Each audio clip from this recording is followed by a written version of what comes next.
नमस्कार दोस्तों, आपका स्वागत है। तो आज की इस वीडियो में हम भारत के प्रमुख जलप्रपात कवर करेंगे। काफ़ी इम्पोर्टेंट टॉपिक है।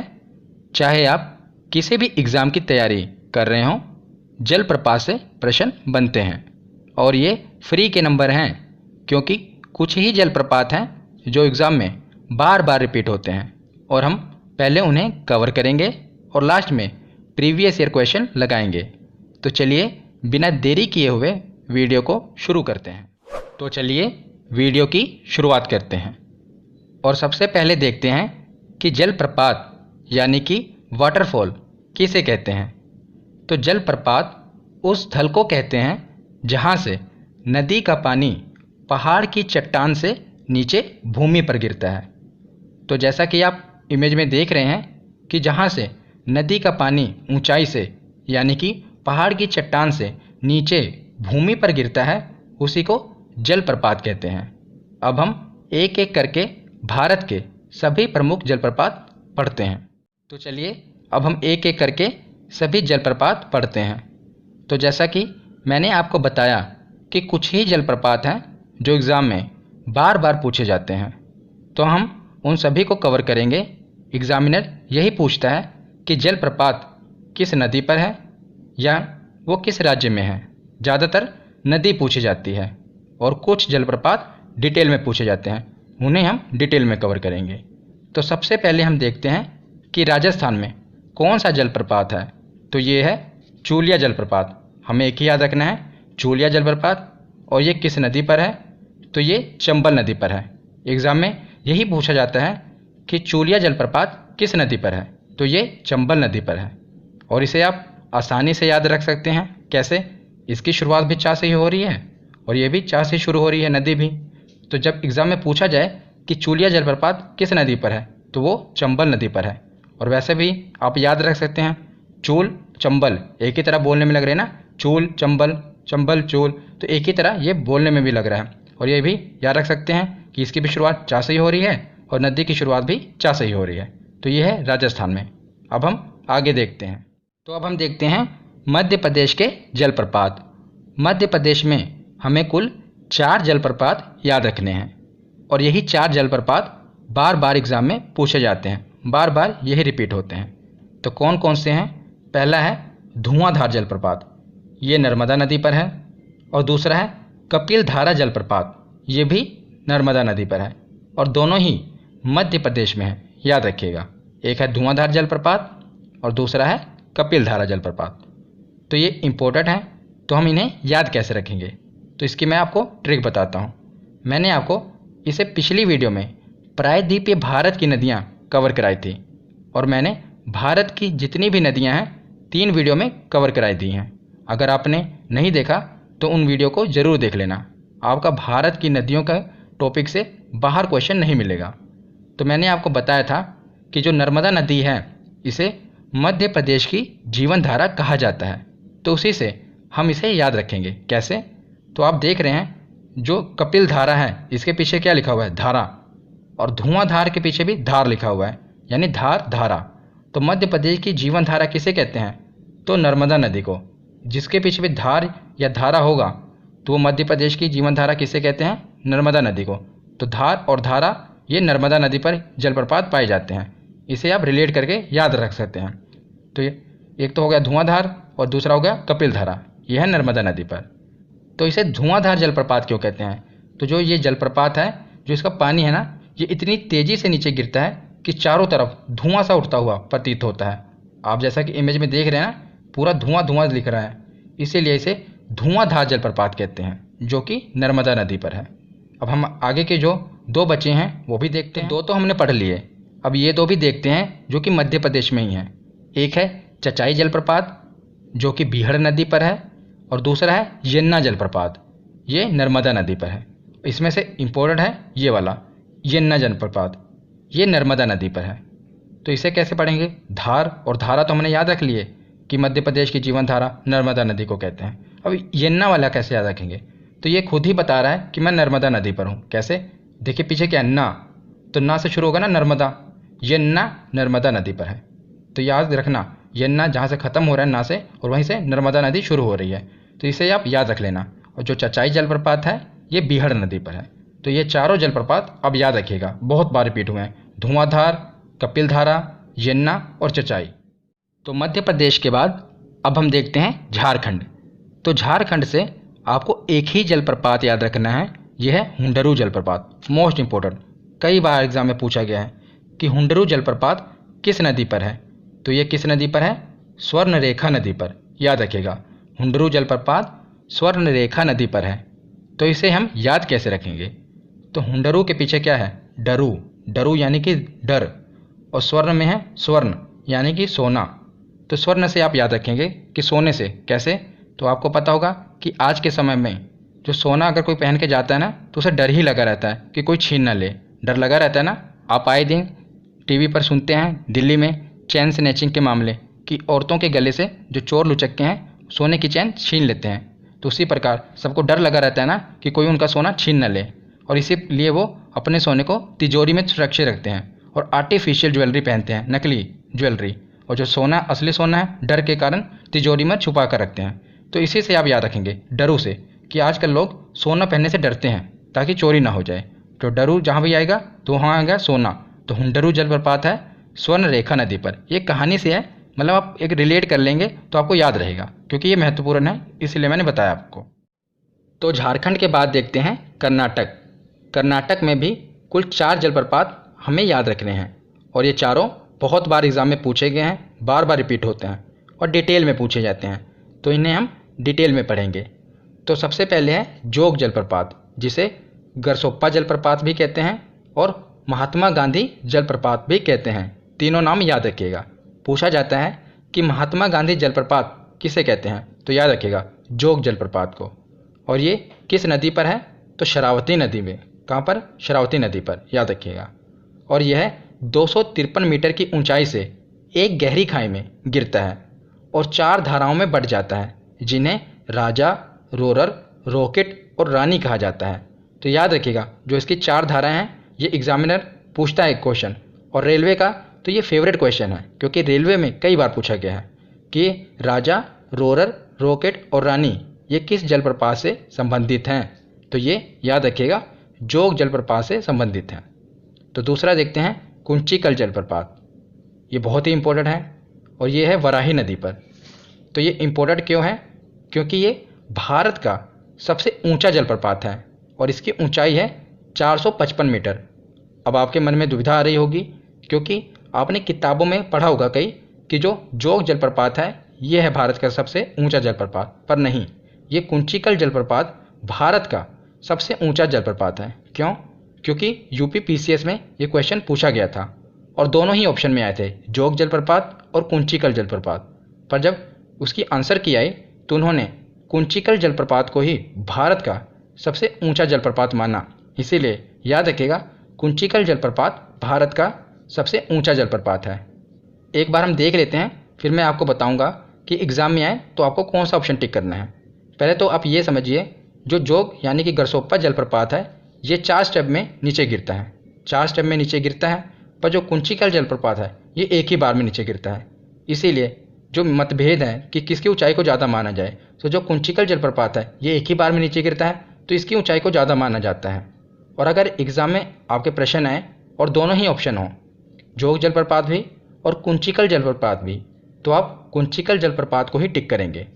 पर अगर एग्ज़ाम में कुंचिकल जलप्रपात ऑप्शन में ना हो, सिर्फ जोग गरसोप्पा जलप्रपात हो ऑप्शन में, और 3 जो जलप्रपात हों वो अलग हों, उसमें मतलब कि कुंचिकल ना हो, तो आप फिर गरसोप्पा जलप्रपात को ही टिक करेंगे।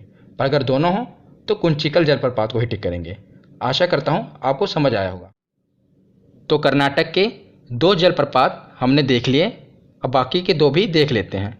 तो तीसरा जलप्रपात है कर्नाटक का शिव समुद्रम जलप्रपात। ये कावेरी नदी पर है। ये इम्पोर्टेंट क्यों है? क्योंकि एशिया का प्रथम जल विद्युत ग्रह इसी पर स्थापित किया गया है, इसीलिए महत्वपूर्ण बन जाता है, क्योंकि पूरे एशिया का जो प्रथम जल विद्युत ग्रह है ये कहाँ स्थापित किया गया था? तो इसी शिव समुद्रम जलप्रपात जो कि कावेरी नदी पर है, यहीं पर स्थापित किया गया था। तो ये एग्ज़ाम में बहुत बार पूछा जाता है कि शिव समुद्रम जलप्रपात किस नदी पर है। अभी आप प्रीवियस ईयर क्वेश्चन देखेंगे, कई बार पूछा गया है। कि किस नदी पर है, तो कावेरी नदी पर है। तो इसे हम याद कैसे रखेंगे? तो आपको पता है कि भगवान शिव भोलेनाथ ने अपनी जटाओं में किसे धारण किया हुआ है, तो गंगा को। पर यहाँ पर तो कावेरी नदी है, आप देख रहे होंगे। तो इसे हम याद कैसे करेंगे? देखिए, मैंने आपको पिछली वीडियो में बताया था कि दक्षिण भारत की गंगा किसे कहते हैं, बताइए। तो दक्षिण भारत की गंगा कहते हैं कावेरी नदी को। तो उसी प्रकार शिव जी ने किसे धारण किया हुआ अपनी जटाओं में, तो गंगा को। तो दक्षिण भारत की गंगा कौन सी है, तो कावेरी नदी। तो इसी से आप रिलेट करके इसे याद रख सकते हैं, जिससे आपको याद रहेगा कि शिव समुद्रम जलप्रपात किस नदी पर है, कावेरी नदी पर। उसके बाद दूसरा जलप्रपात है गोकाक जलप्रपात। तो गोकाक जलप्रपात ये किस नदी पर है, तो ये घाट प्रभा नदी पर, याद रखिएगा, घाट प्रभा नदी। और गोकाक जलप्रपात कर्नाटक के बेलगांव जिले में है। ये मैंने आपको क्यों बताया, क्योंकि पहले तो आपको बता ही दिया कि कर्नाटक में है, पर एग्जामिनर यही क्वेश्चन पूछता है कि गोकाक जलप्रपात किस जिले में है, तो ये कर्नाटक के बेलगांव जिले में है, इम्पोर्टेंट है। तो ये याद कैसे रखेंगे? जैसे कि देखिए, ये है गोकाक, गोकाक है ना, इसके आगे लिखा है गो, गो यानी कि गौ, गौ माता। और ये है बेलगांव, तो बेल को आप पढ़ेंगे बैल, तो जहाँ पर गाय होती है, गौ होती है, वहीं पर तो बैल होता है।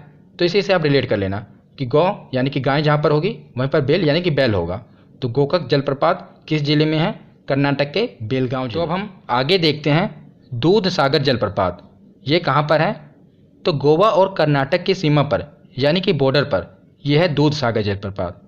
एग्जाम में ये पूछा जाता है कि ये किस नदी पर है, तो याद रखेगा यह है मांडवी नदी पर। हमने प्रायद्वीपीय भारत की नदियों में पढ़ा था ना मांडवी नदी के बारे में, तो वहीं पर है दूध सागर जलप्रपात। तो इसे दूध सागर जलप्रपात क्यों कहते हैं?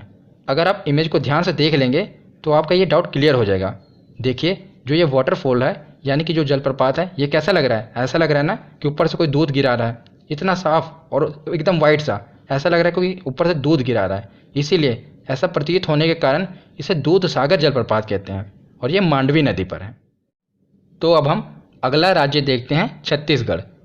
तो छत्तीसगढ़ से हमें एक ही याद रखना है, ये है चित्रकूट जलप्रपात। इसे चित्रकूट जलप्रपात भी कहा जाता है। और ये किस नदी पर है, तो इंद्रावती नदी, याद रखिएगा। कौन सी नदी? इंद्रावती नदी। और अपने घोड़े की नाल समान मुख के कारण इस जलप्रपात को भारत का नियाग्रा भी कहा जाता है। और यही एग्जाम में पूछा जाता है कि किस जलप्रपात को भारत का नियाग्रा कहा जाता है, तो यह है चित्रकूट जलप्रपात, याद रखिएगा। कौन सा जलप्रपात? चित्रकूट जलप्रपात। इसे भारत का नियाग्रा कहा जाता है। अब हम अगला राज्य देखते हैं, यह है मेघालय। मेघालय से हमें एक ही जलप्रपात याद रखना है, यह है नोहक लिकाई जलप्रपात। कौन सा? नोहक लिकाई जलप्रपात।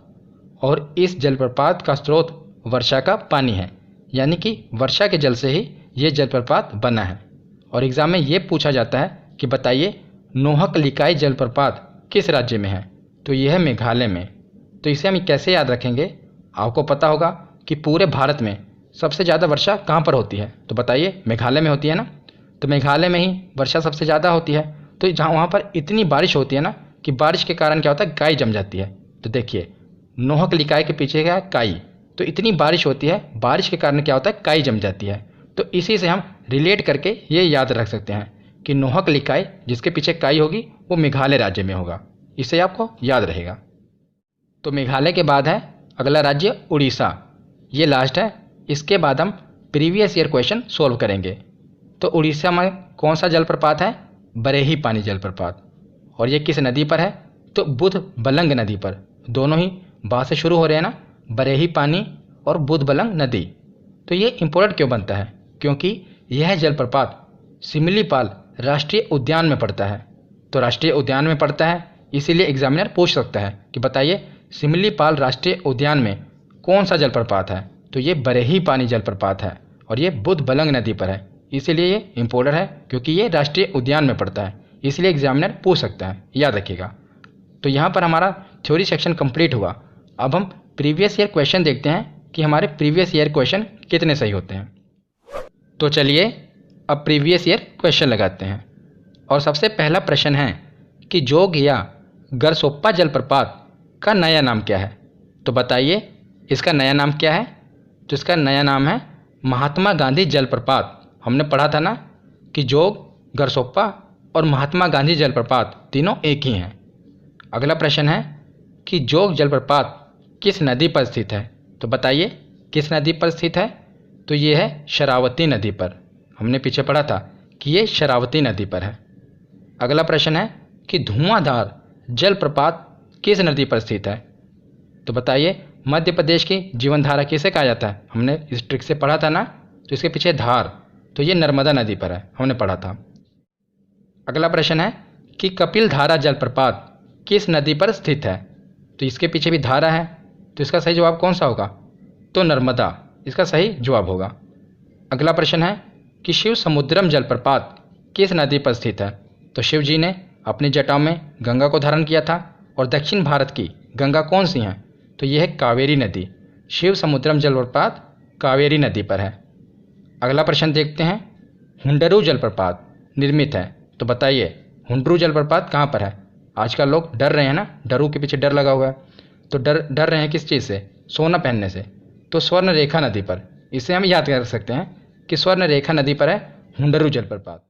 अगला प्रश्न है कि भारत में किस जलप्रपात को लोकप्रिय रूप से नियाग्रा जलप्रपात के तौर पे जाना जाता है। तो भारत का नियाग्रा किस जलप्रपात को कहते हैं। तो हमने आप पढ़ा था चित्रकोट जलप्रपात को भारत का नियाग्रा जलप्रपात कहते हैं। अगला प्रश्न देखते हैं कि गोकक जलप्रपात किस जिले में स्थित है। तो बताइए हमने ट्रिक से पढ़ा था ना, तो यह है गो यानी कि गाय, तो इसका होगा बेल यानी कि बैल, तो बेलगांव में है। तो गोकक जलप्रपात बेलगांव में है। अगला प्रश्न देखते हैं कि राजा रानी रोरर और रॉकेट डैश से संबंधित है। रेलवे में पूछा गया था, तो ये किससे संबंधित है। हमने पढ़ा था कि जोग जलप्रपात से ये संबंधित है। राजा रानी रोरर और रॉकेट ये 4 धाराएं हैं जिनसे बनकर जोग जलप्रपात बना है, मतलब इन्हीं से, तो याद रखिएगा। अगला प्रश्न देखते हैं कि भारत का सबसे ऊंचा जलप्रपात कौन सा है। तो बताइए कौन सा है। तो ये है कुंचिकल जलप्रपात। मैंने आपको बताया था ना कि यूपी पीसीएस में ये प्रश्न पूछा गया था, और आंसर की में कुंचिकल जलप्रपात को ही उन्होंने माना था सबसे ऊंचा जलप्रपात भारत का। तो याद रखिएगा कौन सा है, कुंचिकल जलप्रपात। मान लीजिए यहाँ पर कुंचिकल ना होता तो हम किसे टिक करते, तो हम जोग जलप्रपात को टिक करते। अगला प्रश्न है कि दूध सागर जलप्रपात किस नदी पर है। तो ये किस नदी पर है, दूध जैसा दिख रहा था ना, यह मांडवी नदी पर, हमने पढ़ा था, जो कि गोवा और कर्नाटक के बॉर्डर पर है। ये मांडवी नदी पर है दूध सागर जलप्रपात। आज का लास्ट प्रश्न है कि येन्ना जलप्रपात किस नदी पर है। तो ये कौन सी नदी पर है। हमने पढ़ा था कि इसके पीछे ना से शुरू होगा नर्मदा नदी, तो नर्मदा नदी पर है येन्ना जलप्रपात। आज की ये वीडियो यहीं पर ख़त्म होती है। कैसी लगी वीडियो कमेंट सेक्शन में ज़रूर बताना। धन्यवाद।